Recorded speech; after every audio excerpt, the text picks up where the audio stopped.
And we are live. Good evening, good morning, good afternoon, wherever it is you are in the world, and welcome to a special free RPG Day edition of the Living World of Darkness. If you haven't gone out to your local game store, go there now. Tonight we find one Rick Grayson and one Ebbe Sunson. Sitting in their brownstone next door to Kalypso's. The two Malkavians were both privy to a vision that hit them like a blast of hot air in the face within the linked consciousness of the Malkavian Madness Network.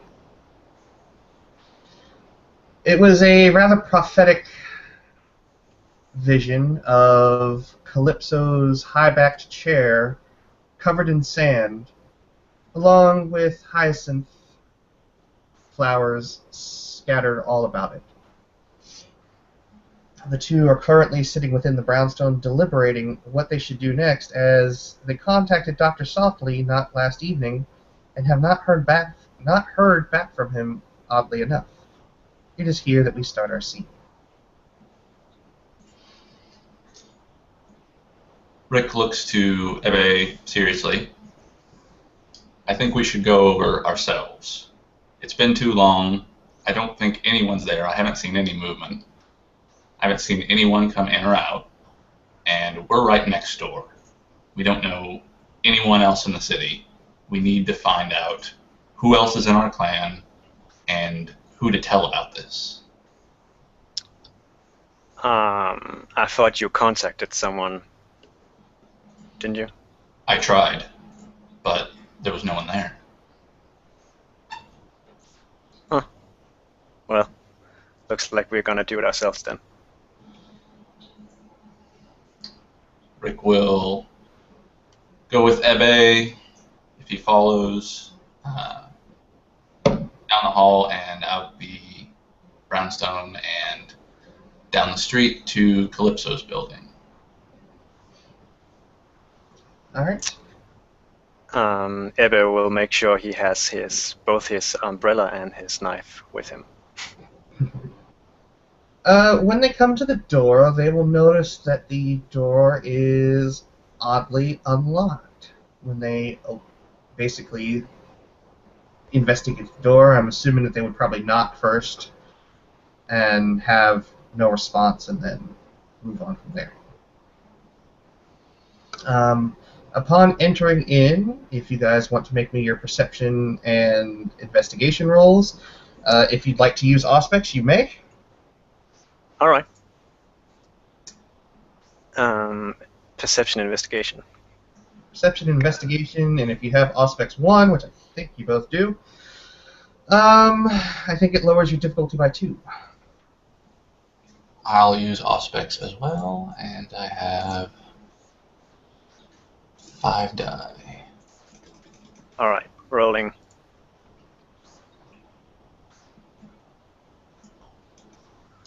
Let's see. Damn it! 1, 2. Well, you got 1 success. Well, yeah, but Let's see. Did Rick do any better? Rick, do you have a specialization in perception at all? What's that? I said, do you have any specializations with your perception or investigation? No. Okay. So I see 1, 2. Wow, you got 5 successes. All right. completely unfair. Yeah. Ebbe, you notice that there's nobody here. Big surprise. All the lights are off.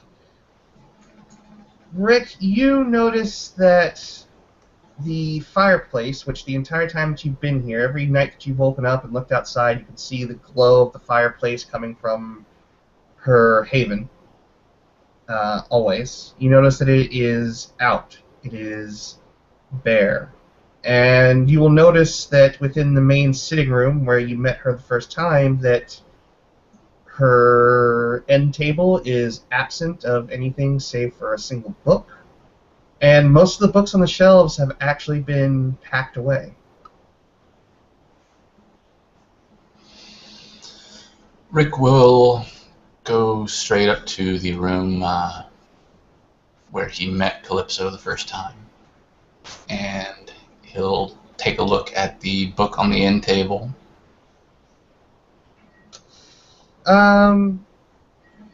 As you look at it, you can see the cross. It looks to be very old.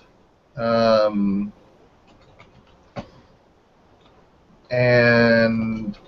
you'll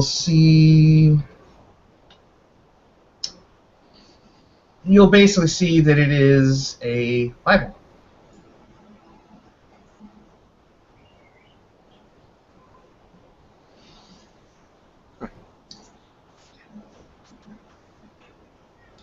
Rick will flip through the old Bible to see if there's anything hidden inside of it, and if not, he'll begin to look around the room for computer or filing cabinet or something of that sort.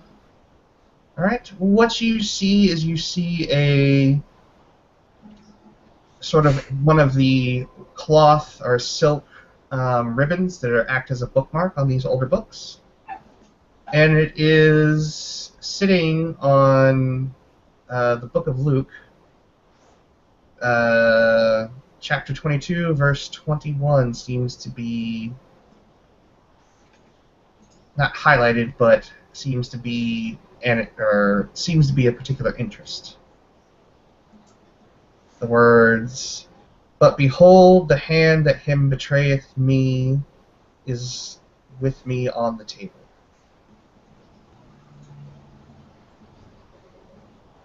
Rick will call Ebbe over to look at the particular passage in the Bible. Ebbe comes over and sort of exclaims, "What's with this woman and the religions?" You don't think it's suspicious that it's on that passage? What's with that passage? It mentions betrayal.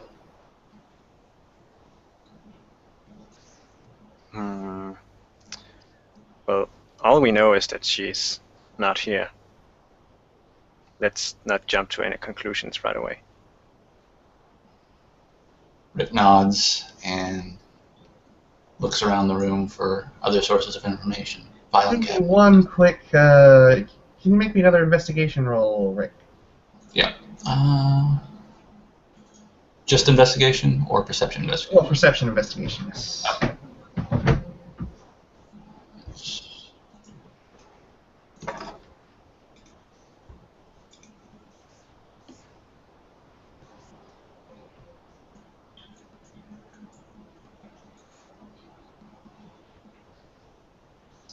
Alright, let's see here. 1, 2, 3, 4.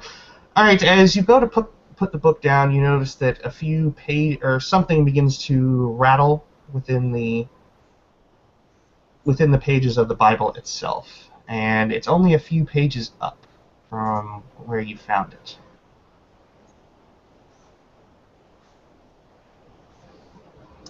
Rick will notice the rattling and open those pages and shake the book to try to find what's rattling. As you kind of shake the book, you notice that there is a bit of ribbon taped to one of the pages, and attached to that ribbon is a small, very thin key. The ribbon is taped under another verse, Matthew 27, 3 through 5. And it reads as, "Then Judas, which had betrayed him, when he saw that he was condemned, repented himself, and brought again the 30 pieces of silver to the chief of priests and elders."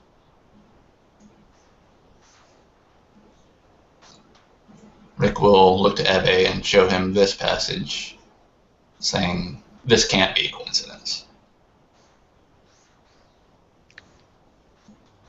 Did Judas? Wasn't there something about it, Judas on the cobweb some time ago. Rick will nod slowly, grimly, and set the book down again. Does he take the key? Yes. All right. All right. As the two of you are looking throughout the rest of the Brownstone, you'll notice that the kitchen is devoid of really anything in the shelves, but that's not really surprising considering it's a vampire that lives there, not a human being. You'll notice that there are vintage bottles of wine that are still very much intact, sitting within a wine rack. You'll notice that there is a refrigerator, which does seem to be plugged in. And you guys can investigate as you will. Just out of curiosity, Ebbe will open the refrigerator to see what she actually has in there. When you open up the refrigerator, you see rows. You notice that the refrigerator, when it opens, actually sends out a blast of cold air, not just your average refrigerator cool air. This is cold. And you'll notice that the refrigerator seems to be overly stocked with blood. Bags upon bags of blood, which seem to have been brought in just before she disappeared, as they are dated on each of the bags.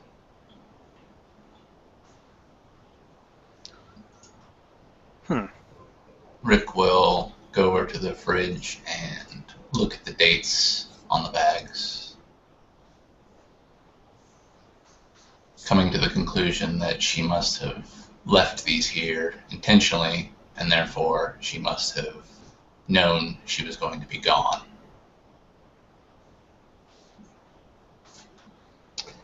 And if you guys want, you can make investigation rolls as well.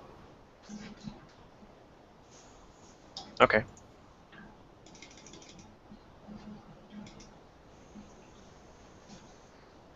Alright. And though, Well, if you had especially that, and it's difficulty 4 for you guys, by the way, because of your auspics.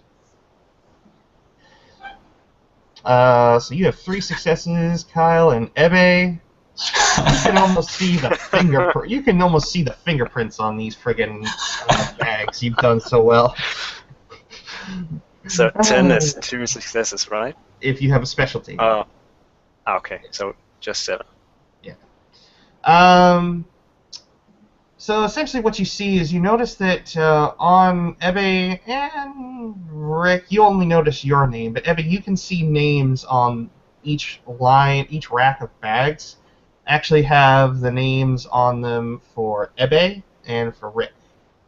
And they just continuously go down from the top of the fridge all the way down to the bottom. Just those 2 names. Just those 2 names. He's kind of curious about this, so he'll grab one of the bags with his own name on it and open it to smell it. All right. If you want, you can do a perception and investigation roll if you wish, using taste.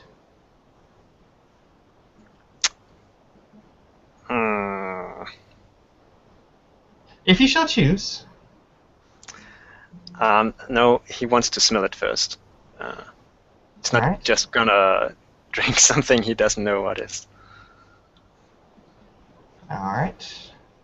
In that case, do me a perception and alertness.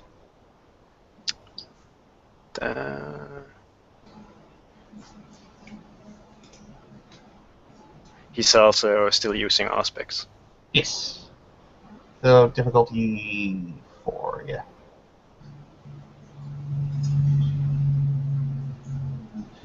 Six. Alright. What you notice about this blood is it smells wonderful. You two have been around long enough that you know the difference between blood that comes out of somebody who's very healthy and blood who comes out of someone who's not so healthy. what you can tell right off the bat is you cannot sense any, at least from the smell, you can't sense anything of alcohol, anything of nicotine or smoke. This blood seems to be very, very free of any unwanted additions to it.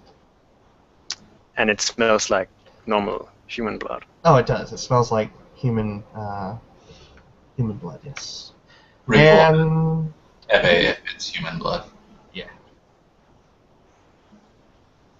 Well, all right. He'll try to taste a little bit of it. All right. Considering you had such good success on that last roll, I'll just give it to you, because that was an amazing roll. You know, when you taste the blood, it probably some of the best blood you've ever tasted outside of another kindred's. It's complete. You can tell that this person, whoever the blood was, or whoever the donor was probably a vegan. Probably in extremely good health. And took very good care of themselves. There's no taints of any kind. If you guys were much, much older, you would be able to say that this blood came from somebody who lives like they used to back in the early 1600s. It's just very delectable. In fact, if you would, please make me a self-control roll to see if you don't want to just drink this blood down. And it will be a difficulty 8, because it's so good. Makes it. All right, you don't have to, but you're certainly. You don't have to, but you can. No, I think he's gonna put it away. He realizes there's more important things to worry about. All right. Where do the boys want to move to next?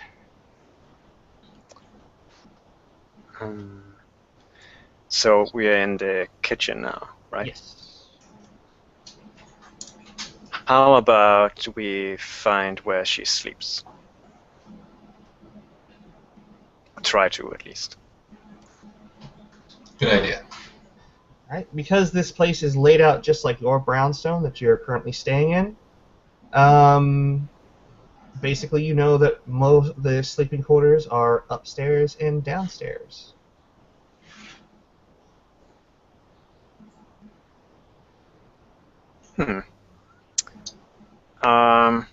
Upstairs? Okay. You guys make your... Follow Ebbe. Yeah. As you two make your way upstairs, you come up and you notice that the lights are all completely off. There's not a single light on. You notice that the air conditioner is running as you come up. Because, again, you have the same layout, you know that the first two rooms to your immediate front and to your immediate right are the smaller of the two rooms. And the one down the hallway to the left is the master bedroom. Ebbe will just head straight for the master bedroom, figuring that that's where she'll rest. All right. When you come to the door, let me know.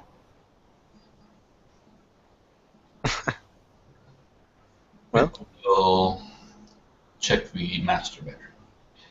All right. When you go to unlock the door is locked.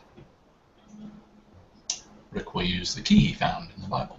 The key is too small to fit in the door. how sturdy is the door? Well, you'll have to find out.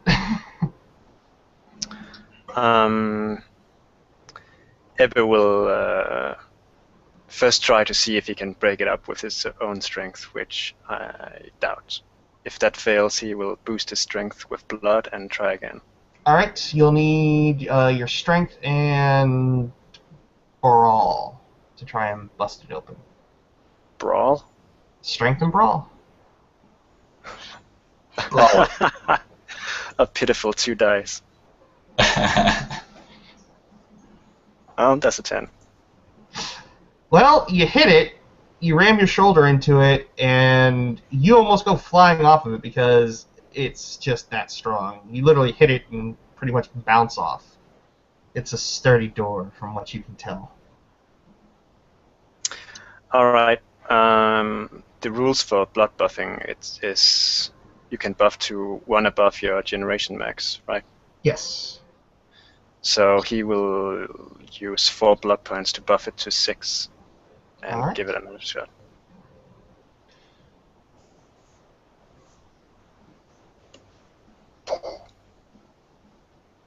Not much better. Again, you hit it, and you kind of can get a slight seam from the door, but it doesn't bend, crack, budge, or anything. Let me help you. Rick will join in with Ebbe this time. All right. I hope you die, but let's do it. All right. Are you going to blood buff? Not yet. All right. Because it's the 2 of you, you can lower the difficulty by 1. Oh, so I just roll again? Oh. Yep. So you and Rick both can roll. Rick, you hit that thing and you just kind of tumble off of it. Ebbe, you hit it again, and much the same effect as last time. Yeah, this is hopeless. We're never gonna get this door open. Yeah, this isn't working. Rick will pick himself up off of the ground and straighten out his clothes.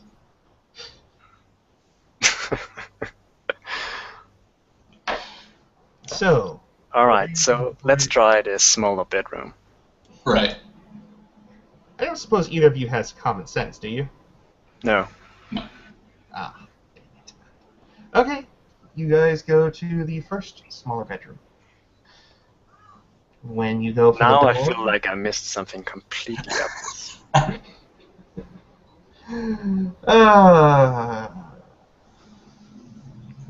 Oh, well. When you go to the smaller bedroom, you know that that bedroom is also locked. Rick will try. However, when you do jiggle the doorknob, you actually notice that the door itself actually kind of jiggles itself in the frame. So you notice that,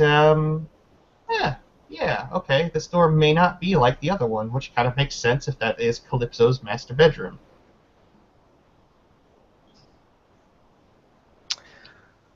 Does the key work on this door? No, still too small. All the door locks are all uniform, Okay. not the same. Or at least the same relative size. What the hell? Ebbe's gonna give it another shot at pushing it down. The guest room door or the main door? The guest room door. Okay. He has already concluded that the master bedroom door is too big to budge. Alright, make your strength and brawl roll. Oh, yeah, okay. So, the door doesn't fly open, but it cracks a few times. Like, you hear it, like, you know, that wood splintering. However, Rick, you feel something hit you in the head when you do this. And then you hear kind of a metallic cling on the ground. Rick will look on the ground for whatever hit him in the head. You notice that a key has fallen from the top of the door jamb. Rick will pick up the key and look at the door frame that Ebbe just smashed himself into the door of. And then he'll look back at the master bedroom door, walk over to it, and search the top of the door frame for a key. You find a key up there. He'll use the key on the master bedroom door. When you do, it literally it feels like you're unlocking a safe almost when you click it. I mean, it almost sounds like you clicked it, there was a delay, and then there was a pneumatic click. And the door very briefly kind of begins to crack open. You feel kind of a wash of cooler air come out of the room. And the door has come open just ever so slightly. Rick will motion for Ebbe to stand aside, and he will himself stand aside as he pushes the door open with his hand in case there's some sort of trap. When you push the door open, you notice that frame is probably about 6 inches thick. And it is not wooden. In any way, shape, or form. I feel so bad about hitting his ass. When you open the door, however, nothing happens. The room has... The best way I can describe it is if you ever had a TV or a computer screen on, but is on a black screen, that slight illumination is all that really kind of illuminates the room. Huh. There's no Ebbe feels around for a light switch on the inside. You find a light switch. It turns on. Lights seem to be set to be very dim, but there is a dimmer switch nearby. Oh, I think I'm okay with dim light. Yeah. You'll notice on the actual dimmer switch itself, written, there is where the slider is actually set. There is a little line written on it in sort of marker, like a Sharpie, a permanent marker, and it leads down to a little thing on the top, or leads up to a little limerick on the top that says, "If I find this any higher, I will cut you." It's safe to assume that Kalypso likes the room dark, and she doesn't like people messing with it. When you get in, you notice that the room is extremely light-tight. The windows don't have the normal shutters that yours do. These are actually mechanical shutters, in a way, the kind that you would see on like a storefront. So you notice that her room is fairly secure. Within the large room, there is a massive four-post bed with the sort of drapes around it. They're red velvet, very lavish, very overdone. The woodwork on the bed is probably something that would cost an easy $20,000 for the detail of work and how thick the wood is. All the furniture seems to be antique and handmade. Off to one direction there is a bathroom and a large walk-in closet. And the rest of the room is just your average, everyday bedroom. Is the bed obscured by the drapes? The ones on the side are obscure, but the one at the foot of the bed is open. There doesn't seem to be anything remarkable at the moment, anyway, at first glance. You said there was a screen, a computer screen of some sort? Yes, there is, but it's not directly in the bedroom. It's off to one of the areas to the side. Rick will make for that to see what it is. Basically, what you're entering into is the bathroom. However, all of the water fixtures have been removed and capped, and essentially the bathroom is a sort of private study. You notice that the door to this private study is actually just a bit less thick than the one on the main entrance to her room, but it does look like it was also made to be vaulted, but it was not shut for whatever reason.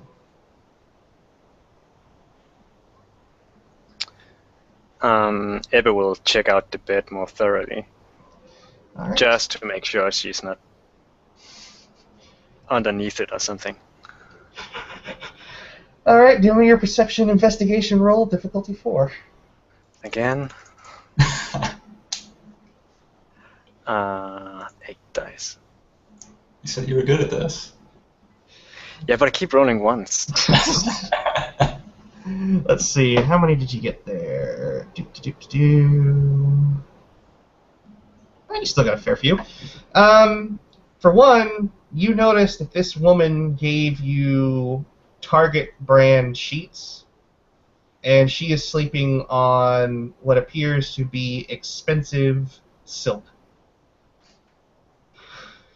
So you notice that there's a certain inequity between your suite and hers. You notice that above the pillows there is a shelf unit. All the drawers on that are closed. You also can note that the sheets are all pulled taut, which means that this bed was made up and has not been disturbed since it was last made. Okay. If she really is gone, I'm calling dibs on this room. Rick will investigate I'm assuming it's a computer in the bathroom study. Yeah. The study itself, when you enter in, obviously is illuminated by just that screen and the light drowning in from the main room. If you wish, there's also a light switch nearby.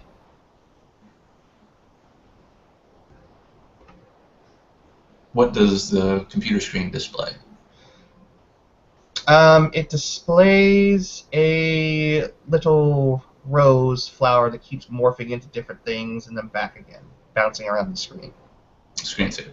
Yes. Rick will get rid of the screensaver and look for any information. You have a password prompt.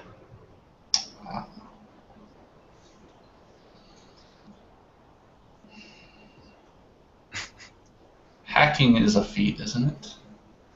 Hacking is intelligence plus computers. I'll try to figure out that password then. All right. Do you have the computer aptitude merit? No, I don't. All right. This is going to be a difficulty 9 hacking attempt. You said intelligence computers? Yes. 4, 5, 6. She probably chose some religious verse or something. Let's see what you've got here. Well, it's pretty good, but it's not enough. By a fair few successes.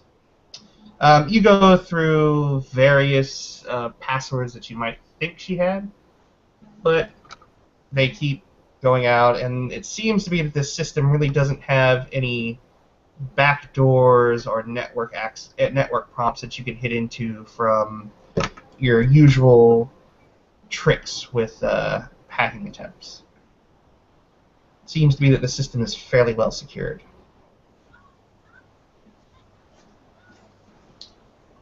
Rick will shout out to the other room, to Ebbe. Did you find anything at the bed? No. It's empty. There are What those exactly drawers. are we looking for? There are those drawers at the headboard. All right. He'll try to open them. When you Be locked. Yes, when you pull them, the wood covering falls away, like on a hinge, and you notice a carbon fiber sort of shutter, and it has a keyhole. You found a key, right? Yeah, did you find something? Yes. Maybe. Rick will go out to the bedroom again and look at the carbon fiber object and try the key on it. The key fits. Success. When you open it up, you will see basically a note left in there, along with about $15,000 in cash. You'll note a very high-end revolver sitting within it with rounds, kind of in a bullet case sitting next to it. You notice that there is another Bible within it. And that's about all you notice from right there. Sorry, what? A Bible, a revolver, and Money. Lots of money. money. All right, money. Rick will move things around a bit and take a closer look to see if there's any other hidden compartments. All right. It will be perception and perception and alertness, difficulty 8, even with your aspects. And I will remind you that you can spend a willpower.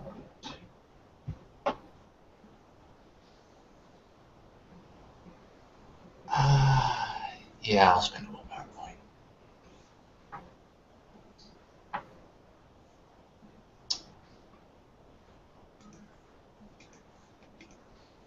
Okay, so It's a good thing it did. All right.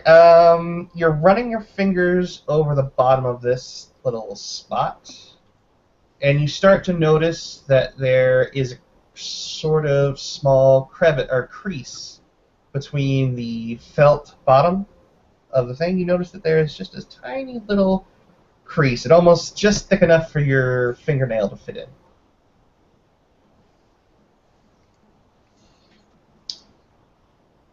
Rick will use one of the 2 keys he's found to wedge it under and try to rip it up. All right. Gonna roll something for you. Let's see what happens. The key snaps. This is the key that you had just used to open up that little compartment.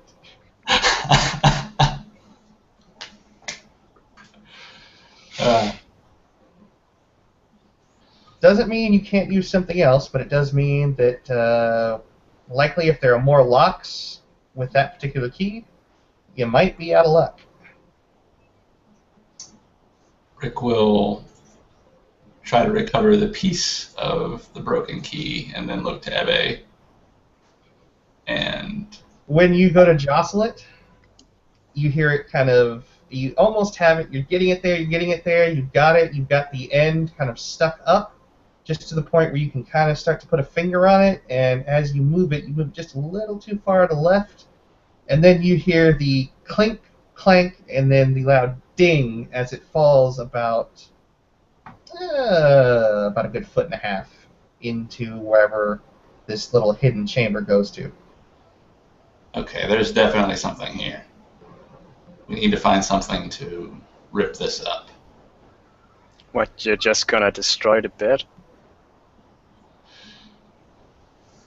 Well, we're already opening it all up and taking all these things she left for us, right? Ebbe sort of smacks Rick in the back of the head. That's for breaking the key.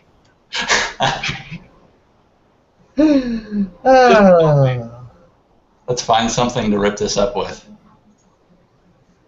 Rick will clear away the money, Bible, gun, bullets onto the main part of the bed to give them room. All right. Okay. What, do you suggest we just use our bare hands? We need to find something sturdy, thin, long. Like a crowbar. Just like a crowbar. I don't think she has any crowbars. Ebbe, you do have a knife. All right. Yeah, I'll try that. All right. Do a strength melee. Whoever has the most. I know you're currently buffed, Ebbe, but whoever has the higher melee pool can do this.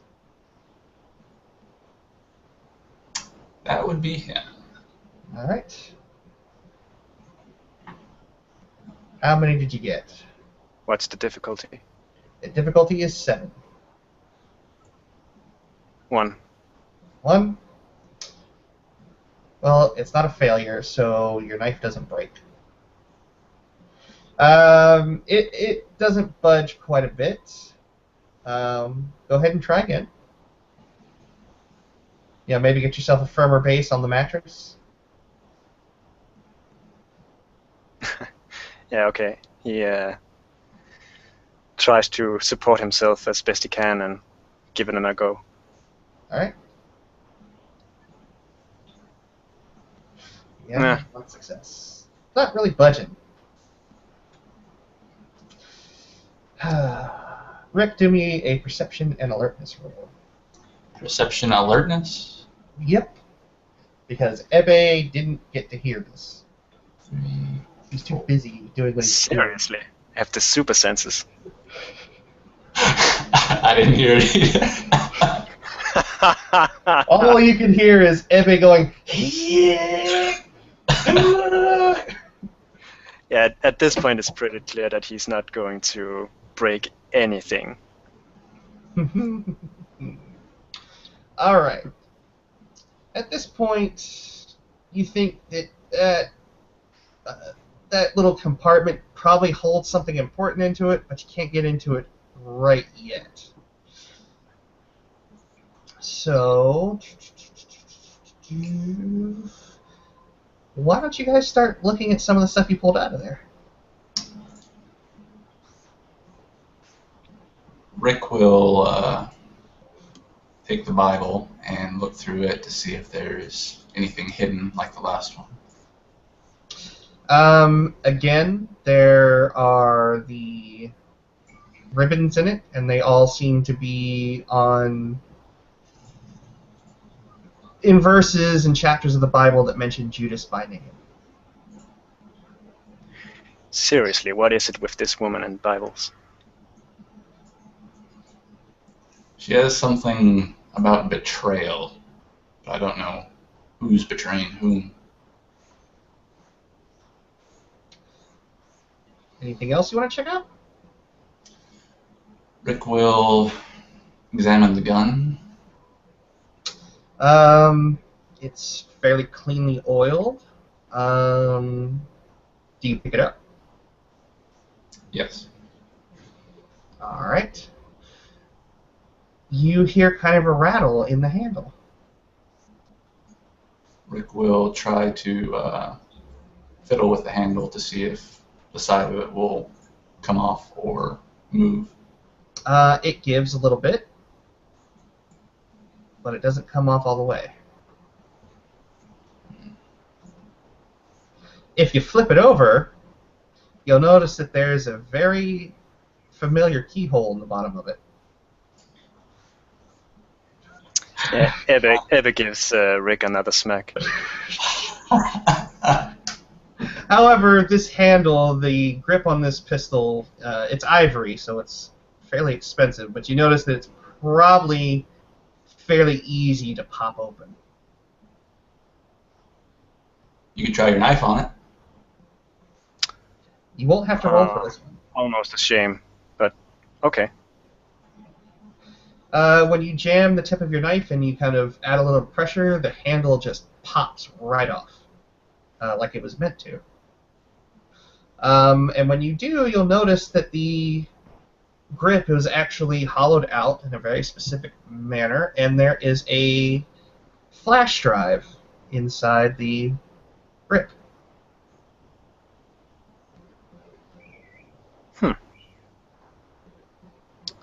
Well, Ebbe will just pick it up and hand it over to Rick. That's like, you mean a USB device, right? Yes, a USB flash drive. Okay. Rick will take a look at it and wonder if he can use it on the computer in the bathroom, but he remembers he can't access it because of the password. Give me a minute, though. He walks into the bathroom and tries plugging the flash drive in anyway to see. There's two slots that you can see. There's the slot in the computer, and there's a slot on the desk that seems to be some sort of little flash drive port that sits on the desk away from the computer. Rick will try the one that sits away from the computer. All right. When you plug it in, I'm just going to see here. You don't notice it right away, so you'll need to make a roll on it. But you plug it in, and you do hear the computer begin to react. Before joining, Rick, Ebbe will pocket the cash and the gun. That's a lot of cash. You're going to need a bag for it. Oh, okay. Well, as much as he can you carry. Can take, yeah, you can stuff your pockets if you want. Oh, he'll do that. Bastard. All right, so Rick, give me a perception and alertness roll. Difficulty. Perception alertness, you said? Yes, perception alertness, difficulty 3.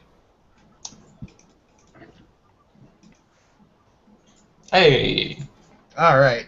You notice that when you put the flash drive in, that the actual port itself has a bit of give, and it seems like it would turn just ever so slightly if you were to apply the right amount of pressure. Rick will turn the USB like a key. And when he does so, you'll hear a click in the other room. What was that? Asking Ebbe. Are you still at the bed? What? No, well, after... It depends on how long it would take for him to grab all the money. He was going to join Rick While you're afterwards. sitting there and you're stuffing your pockets with Kalypso's cash, you're going to hear a click from the hidden drawer, so to speak, and the felt floor within that drawer just kind of falls in. Oh, cool. He'll carefully check what's inside. When you look inside, you see a fair amount of files and papers. They all seem to be marked with some sort of coded cipher that you have no hope of deciphering. These all look like very official forms. But you do notice that there is an envelope in there. Sealed? Yes, it is. All Who's right. it addressed to? Oh, yeah. It's addressed to Judas. Oh. Well, then he'll definitely open it. When you open it, you find a small card inside, and there's something inside the card. A card? Like a... Like a credit little... card? No, just like a little card, like a greeting card, but it's folded over. He'll open it. When you do, a small key falls out, which looks very similar to the one that Rick broke.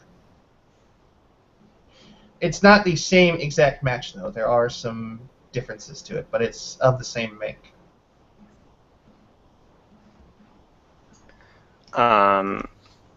We opened all the locks it was used for, right?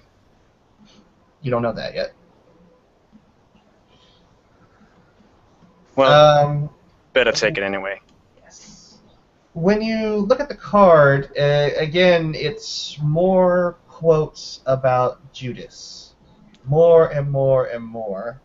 And you guys can... I'll let you make an intelligence and academics roll. Okay. It's going to be difficulty 8, but you only need 1 success, which means you can spend a willpower if you so choose.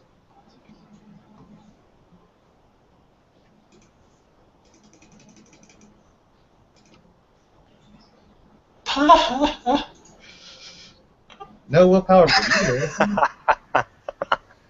Ebbe, you've noticed that Rick has gone back and forth from that computer several times and still hasn't opened it up. You've been seeing all of these references to Judas. It might make some sense to you that maybe that's a clue. Well, he'll go to the computer and type in Judas for the password. It says access denied. Seriously though, I have You can roll, Rick, if you want to roll academics. Or you know what, Ebbe, why don't you tell him what you think you know? I know nothing about religion, seriously. But of all the things you keep getting these references. To Judas, yeah. Yes. Mentions Judas over and over.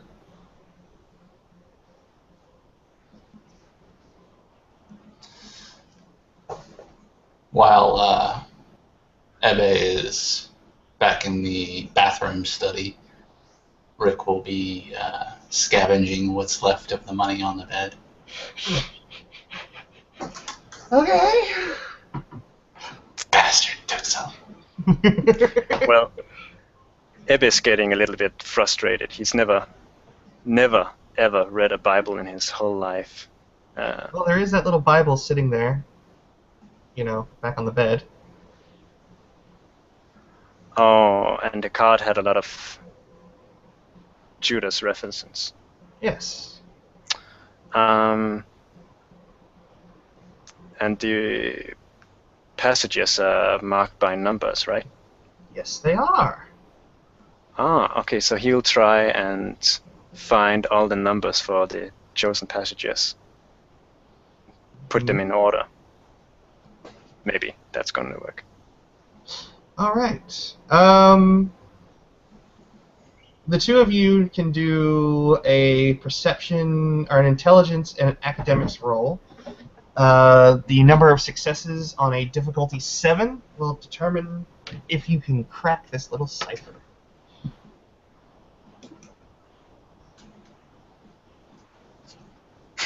Nothing. It's a Rick, botch what am even. I looking at? Ooh. Rick, you kind of find that Ebbe is kind of useless in this endeavor right now. But you have a fair few successes. You kind of keep looking at things, and you keep noticing that the cipher continuously references Judas, but it always keeps leaving out part of his name. Ah.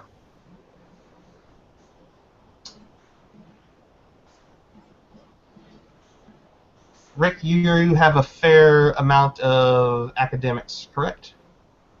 Yeah, academics 3. Yeah, you know, just basically, even in passing, even if you haven't really read the Bible, you know that Judas's name was Judas Iscariot. He'll use his other name as the password. Seriously, Rick, even I knew that. The computer logs in. You hear the boom. And you now have access to Kalypso's files. Rick will see what's there, particularly looking for addresses, numbers, contact information for any official Camarilla people or for other Malkavians especially. There is a shitload list of Malkavians. It seems to be almost contact information for every ancilla on the East Coast. Wow. You notice that there is missives from hundreds upon hundreds of Malkavians. A lot of them don't make sense. A lot of them seem to be strictly business. Mentions of Sabbat and Setites and Giovanni are amongst them, but nothing that really seems to stand out. You notice that there's an emergency contact list under the name of New York, which has contact names. Some of them you recognize, some of them you don't. One of them was Dr. Softly, which you contacted but have not heard back from in some time. Any of their positions? Yes, it lists Marquez Levitola, Primogen, Clan Toreador, deceased. It mentions Dr. Softly, Bruja, Primogen. It lists Mr. Silas, Nosferatu, Primogen. It has herself listed.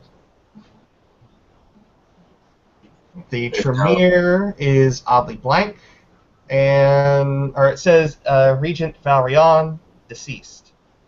And then there is Leonardo Venore, inactive.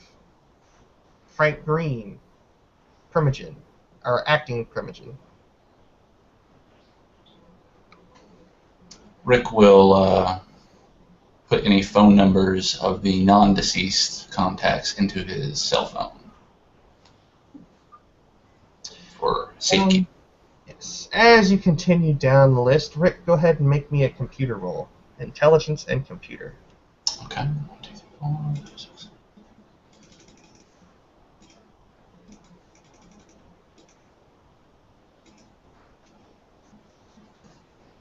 Oh, nice.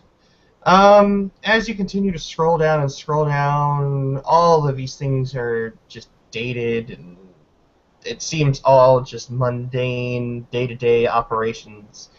You, however, come down to a file that's listed as breadcrumbs. Rick will open that file.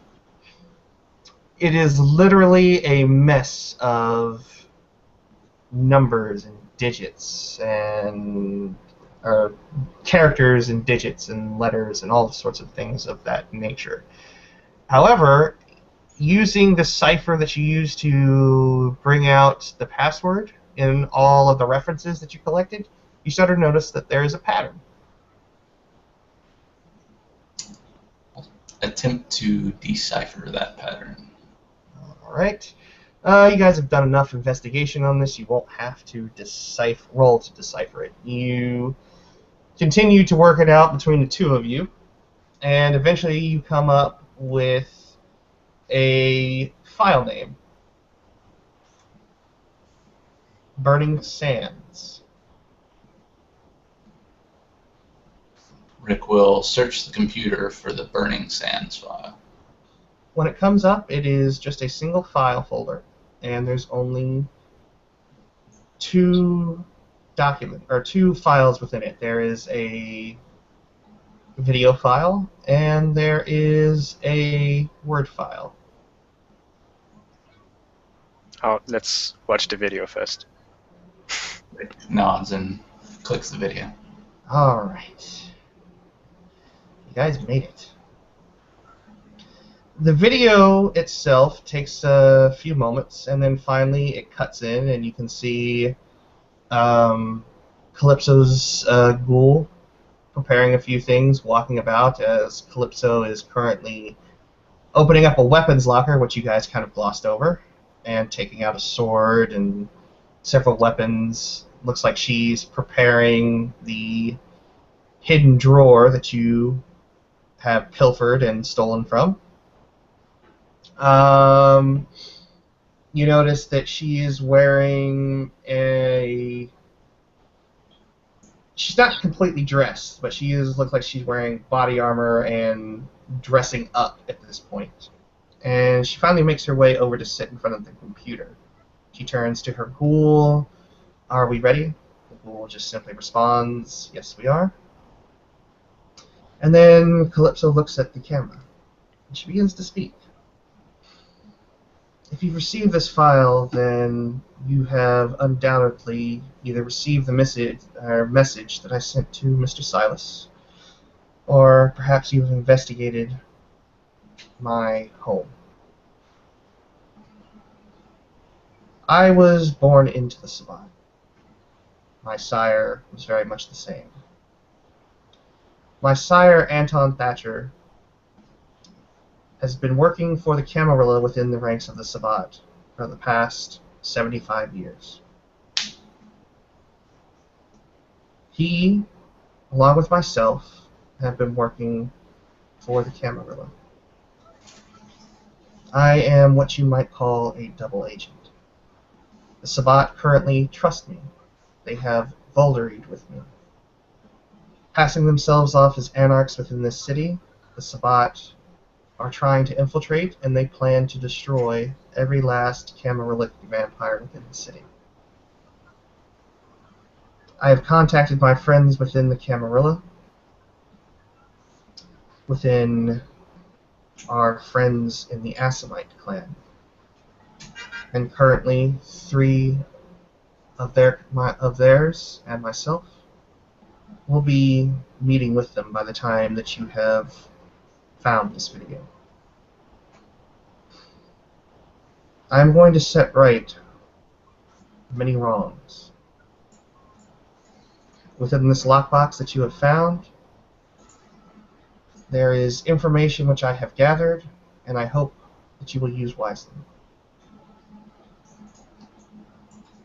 In the event that you are watching this, it probably means that I have either been captured or killed. As my last act, I will be leaving all of my possessions to Rick Grayson, and I personally vouch for himself and Ebbe, his roommate. And after that, the video dies, cuts out, ends.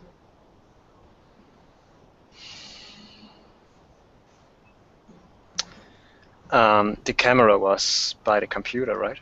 Yes. It's not on now, is it? No. Okay. Just making sure. Rick will open the Word document. Again, it is a contact list. And it's to the various Primogen.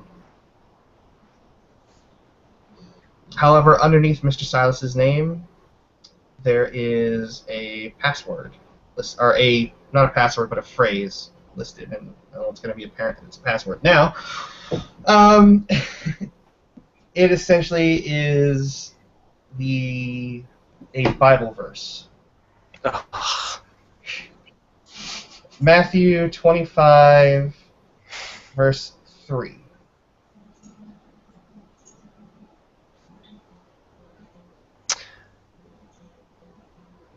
By everything that you've done tonight, you know that this is probably a password to whatever it is that she mentioned as a lockbox. Does it contain the verse or just the numbers? Just the numbers. Well, just out of curiosity, Ebbe will check the Bible and read the verse. If you have it. Using the cipher, you can work out again a word, and you come out with a cipher for breadcrumbs. Well, it sure seems like she's trying to lead us somewhere, doesn't it? Rick nods and reopens the breadcrumbs file. There's nothing there. It seems to be nothing more that you can really find. Whatever it is that she had intended, it is likely that word breadcrumbs is probably something meant to unlock something else. You both heard her mention a lockbox, which is currently not present.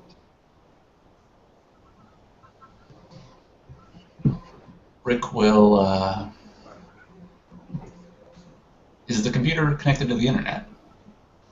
No, it is not. Rick will upload the 2 files from the Burning Sands folder into the USB drive that they found. All right. And then he'll pocket that. It's a good thing you did. After you begin to walk away from the computer, you'll notice that the hard drive begins to hum as it begins to work. And you start noticing that the file directory starts to blink a few times as things begin to disappear out of it. One by one, by one, by one, by one. Rick is busy with that because he could have used that computer. Within a few moments, If it's not stopped, it will continue to delete all of Kalypso's files, one after the other.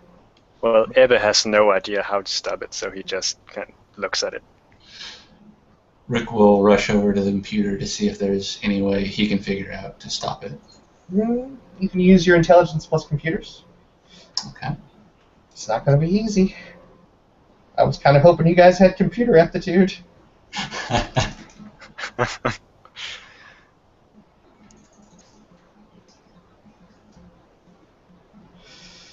Let's see here. Well, you managed to move some of the files off of the directory, but literally it's deleting faster and faster and faster as it's cascading down. You managed to pull about 20% of the files off of the hard drive onto the flash drive itself, but beyond that, you just watch as it continues to erase everything that you didn't pull. You then begin to notice, because you've plugged the flash drive back in at this point to copy that data, that it's starting to look for that flash drive, whatever this program is, whatever this safeguard is. Because it's actually accessing computer, my computer, drives. Rick will unplug the USB and unplug the computer. Computer dies and goes dark.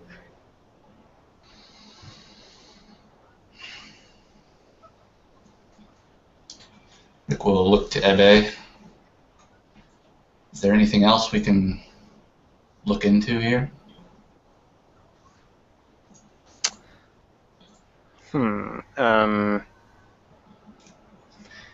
From the video file, we noticed where that armory was, right? So what? I didn't hear you. Vinny.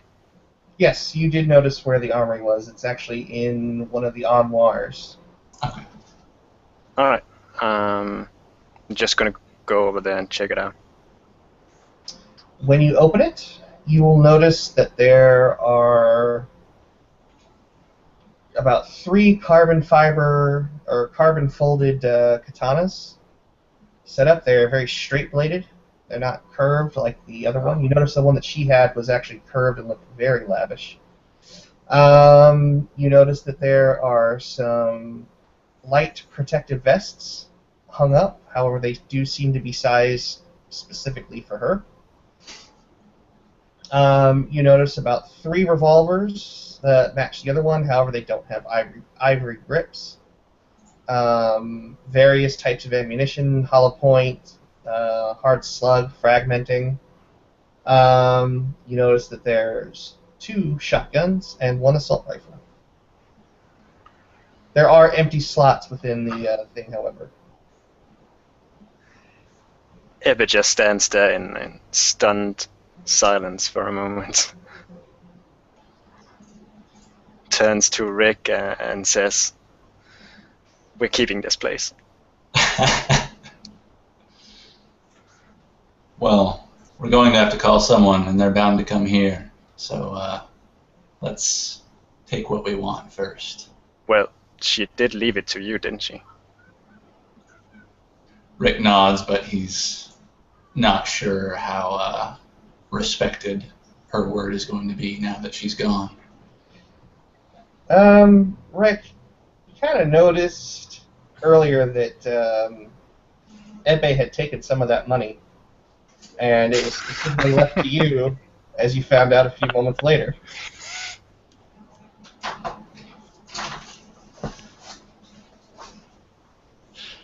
How much of the money is divided between the two of them? I'd say that he probably got first dibs at it, so he has probably well over half of it.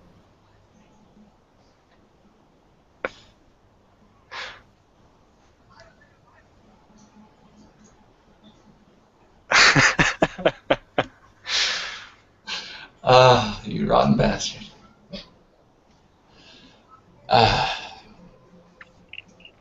Rick will glance back at the bed where the money used to be, and then to Ebbe, right after he mentions that the place was given to him. Not saying anything, just looking at him. Ebbe will just kind of shrug and say, "Hey, if it wasn't for me, you would never have found it." Point taken. Let's get what we want out of here just in case. And with that, Rick will take one of the revolvers and some of the hollow point ammunition. Rick, you notice that there's still that extra key. Or Ebbe, you notice that there's that extra key and you haven't found a door for it just yet.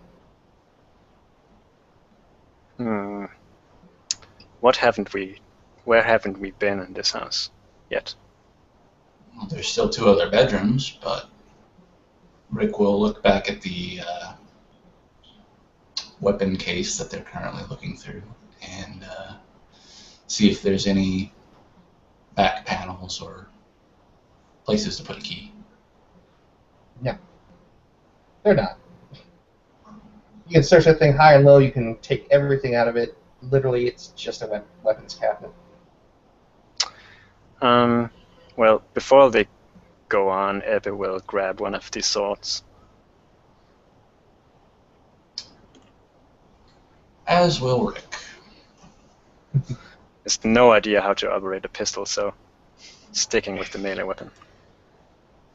All right. Now, do you gentlemen want to check out the rest of this estate? Yes. Okay. You make your way around. Where are you going first? First, we'll go to the middle room that we found the key from but didn't open.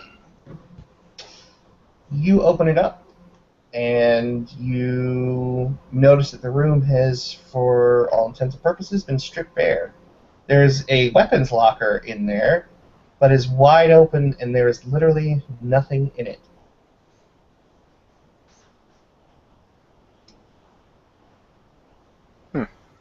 You notice that there's also 2 beds in that room. And it's fairly easy to draw the conclusion that those are the beds for the 2 goons that were there the first time you arrived, Rick.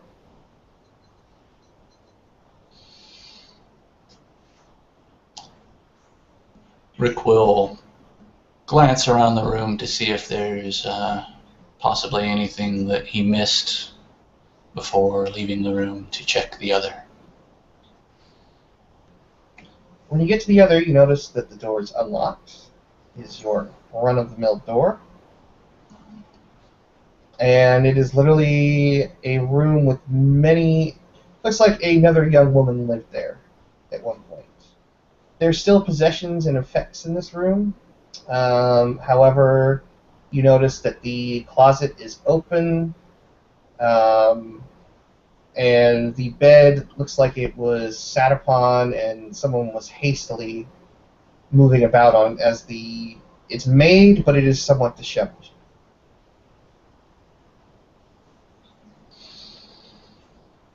Rick will investigate the disheveled bed. Nothing too remarkable about it. It does hold the scent of perfume and that scent that kind have upon them. You know, the scent of perspiration and things of that nature. It smells like a human had slept in here, as well as the other room. Could this be the one that the blood is from? That would be more of a thing that Ebbe would have to answer for you. Well, I'm asking him. Ebbe, no, it is not. This woman, whoever she was, smells different from what the blood. It's a slight hit of nicotine on this one. Alright. No, I don't think they're the same. Besides, you would have had to bleed a whole lot to supply all that blood. or over a long time. Ebbe, you remember that blood is fairly fresh. Dated. Oh, yeah, well, I only checked one of them. Well, for the one you checked, it's fairly recent. Is there anything else curious in the room other than the bed? Nope.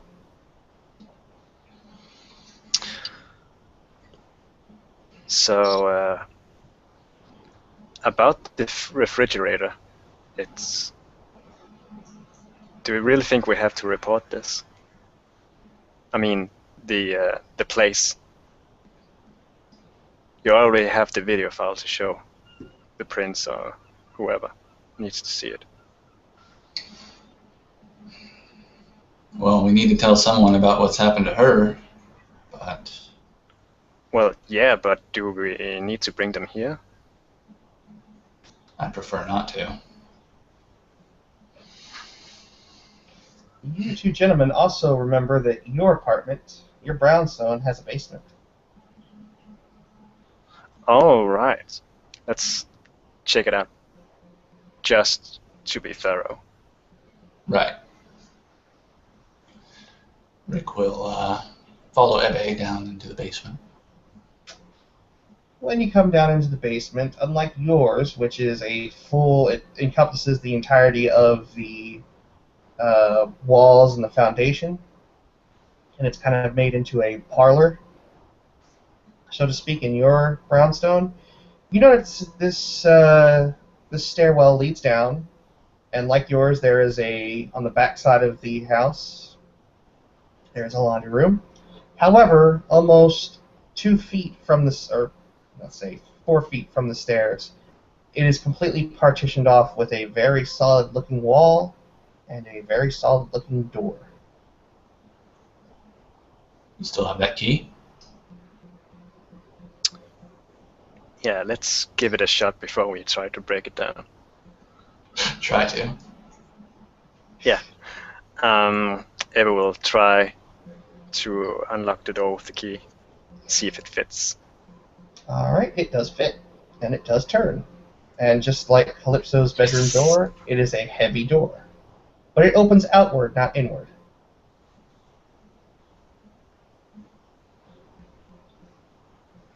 That's odd. Well, Ebbe will open it just a little bit and see if he can hear anything from inside. You can't hear anything, you can't really see anything, it's completely pitch dark. However, you can smell a lot. Blood. Lots and lots of blood.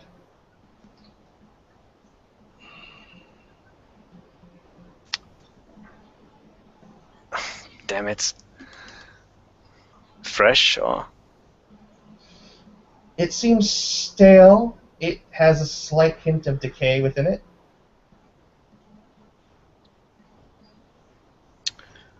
Well, Ebbe will open the door fully, try to cover his nose so he's not hit as hard by the smell. Alright, and you step in, correct? Yes. Oh, goody. Ebbe, when you step through into the frame of this very thick door, you don't have celerity, do you? No. You hear a click underneath your feet, and you have that overwhelming sense of dread as you realize something has probably just triggered, and I'm going to roll it.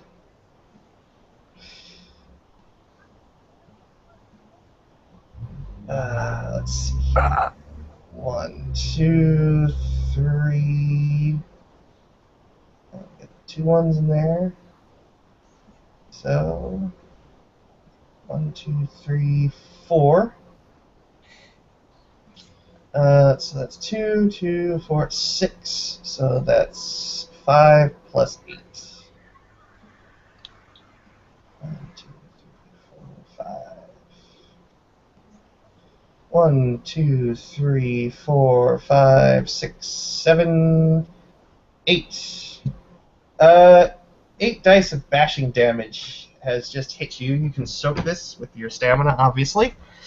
Essentially what happened is the second you stepped into this pressure plate, you activated essentially a trigger trap, which is a built-in defense mechanism of this vault. One that the owner knows not to step there. You, however, did not. And essentially you just got peppered with about 4 barrels of buckshot. Ow. Well. So you can go ahead and rolling my meager stamina. No. Oh, Ebbe! All right, Rick. It's bashing, right? So it is half. bashing. Yes, it is half. So let's see. That's 8. So you just take 4 points of severe bashing damage.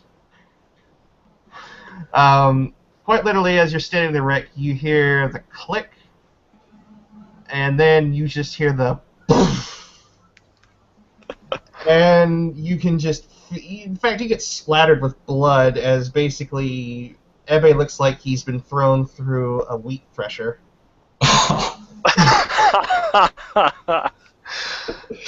Crap. And probably a good bit of that money that you just had has now become useless. Damn. I was kind of hoping you guys went to the basement first, but it's alright. Well, did the door shut behind him? Oh. No, it did not shut. Rick will grab Ebbe by the back of the shirt or jacket or whatever he's wearing and yank him back out of there.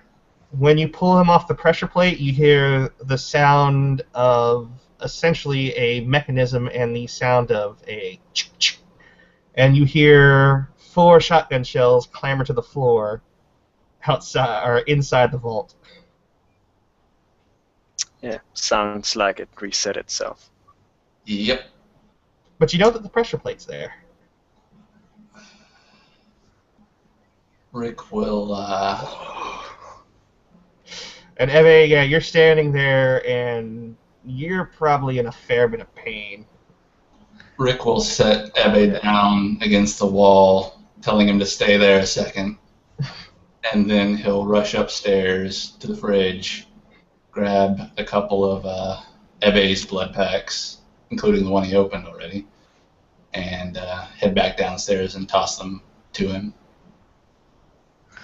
Well, I used 4 blood points, right? So I should still be fairly full. So I'll start healing it immediately. Okay. While you're doing that, Rick, do you want to step inside? You can see that there is definitely, and it's very easy to avoid this pressure plate. This seems to be something that, if you didn't know it was if you knew it was there, it wouldn't be a problem. But if you didn't, like somebody breaking in when they shouldn't be in there, it would be a problem. Because you wouldn't know to make that large step over this plate. It's fairly obvious. I want to use my cell phone as a flashlight and peer inside before I step in. All right. When you peer inside, you can kind of see the sort of metallic walls. They're stainless steel, like the inside of a meat locker. You'll notice it is a small sort of partition within the room, and that there is a... When you turn it from the left, which is the end wall, to the right, you notice that there is like a metal gate there, a metal fencing that kind of partitions the rest of the thing off, the rest of this vault, so to speak. Rick will cautiously step inside, stepping over the pressure plate, and look around more closely. When you look around more closely, you can see that there is a handle to the door. You can see that there is a It looks to be a press button for a light switch. Rick will turn on the lights. Oh, goody. The lights just flicker on. When you look into the caged off part, the best thing I can describe is a scene of ghoulish slaughter. You see body upon body upon body chained to the walls. Most of them are fairly flayed open. They have what look to be metal catheters sticking out of their various body parts. You can see that they are all fairly ritualistically cut open. They're very meticulously looked over, like somebody who has very odd but very specific predilections. You notice that there are a multitude of metal tools left behind and many empty, unused blood bags stacked up on a shelf within the cage. I knew I wasn't going to like what I found in here. After Ebbe finishes healing, he will join Rick, taking great care to step over the pressure plate. So, this is what we found in the refrigerator. It seems that way. The donors. Donors. This is essentially Kalypso's herd, which she liquidated for you two. Oh. Now, the question is, do you want to go inside? I want to say no, but I'm too curious for my own good. All right. Let me know when you do. Well, yeah, Ebbe, he steps inside. He wants to... So you open up find the out gate, do some you? more. Well, he... realizing he just stepped in one trap, he'll take some extra time to make sure there's not like a hungry beast or anything inside. No, there's nothing in there. There's no Vosged or Schlachta sitting in there that you can tell. It just seems to be it's partitioned off, and it was specifically kept. These people were kept there, and it looks like for an indefinite amount of time because you can see IVs attached to them. Looks like she kept her herd under very tight wraps, as it were.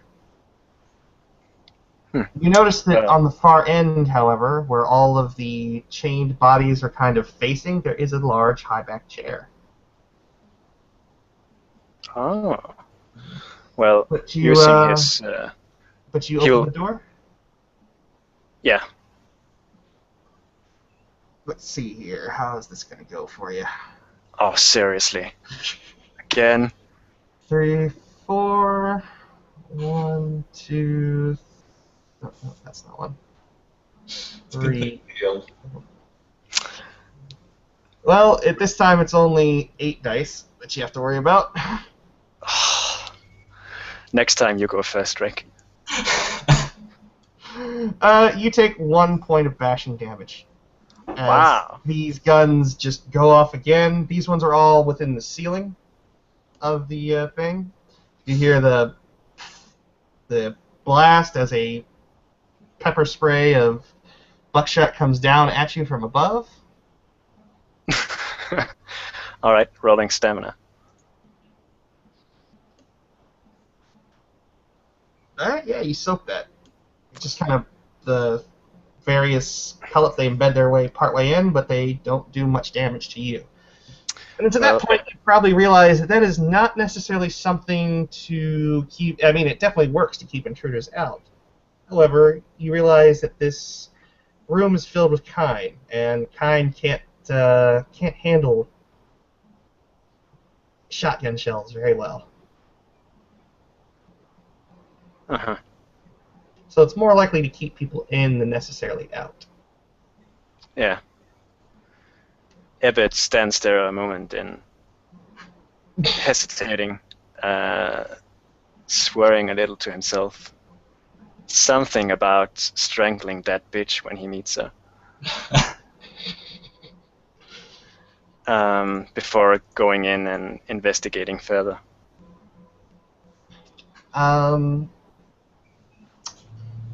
As you go in, you'll find, essentially, you'll be walking in a blood-covered floor. Some of the blood is, or most of the blood is congealed. It doesn't smell that great, and it looks like these people might have been alive when they were left in here, in the dark. Oh. Because there is signs of a struggle, and there is a sign that there was escape attempts. And it almost looks like the wounds that are kind of cut into them were a bit more healed than they should have been.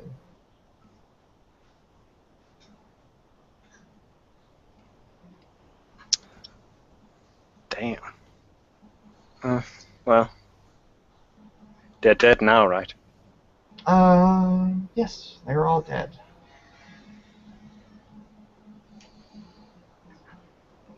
And there's nothing else of interest inside. There is a book sitting on the end table by the high-back chair.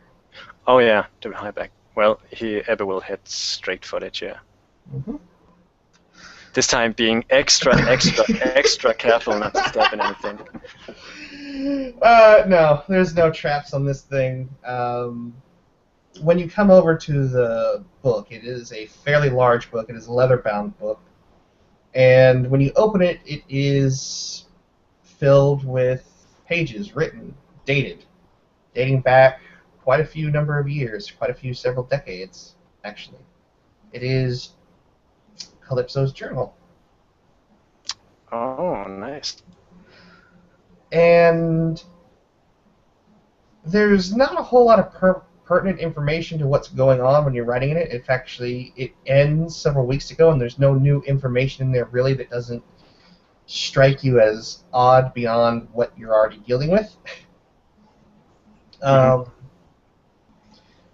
However, you might get the feeling that she was constantly reading this to the people that were chained up in there.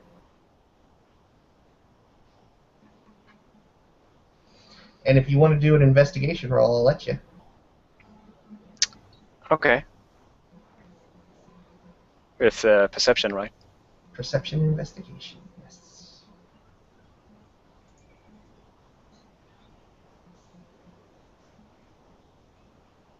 I don't know if the 6 is a success or not. It is. You notice that underneath the end table there is an old school recording device, and there are canister upon canister of essentially recording tapes. Oh, wow, that's creepy. Okay. Well, just out of curiosity again, Ebbe will play the most recent one. I'm not going to go into details because it's hours upon hours long.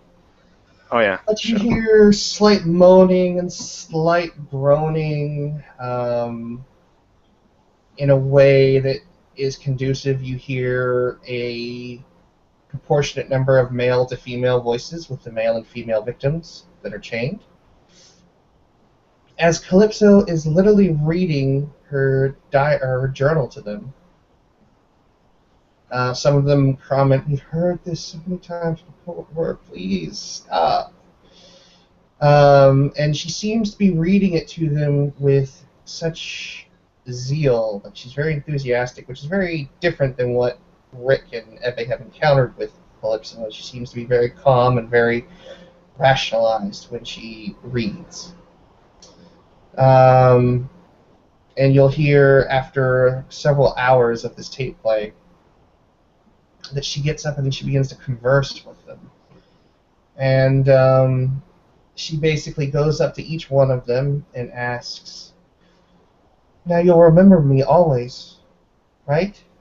You'll always remember me." And to which the people all give the same answer. Yes, Miss Gainsborough, we'll never forget you. And each time that they say that, she seems to inhale with almost lustful inhale with each time that they say that they will never forget her.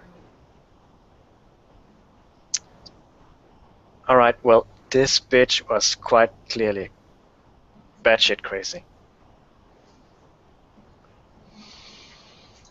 Let's get out of here. Yeah, well, Ebbe grabs the journal and leaves. Rick will backtrack out and carefully step over the plate again. They make you do the same, right? No, I just wade right through it. Really? Okay. No.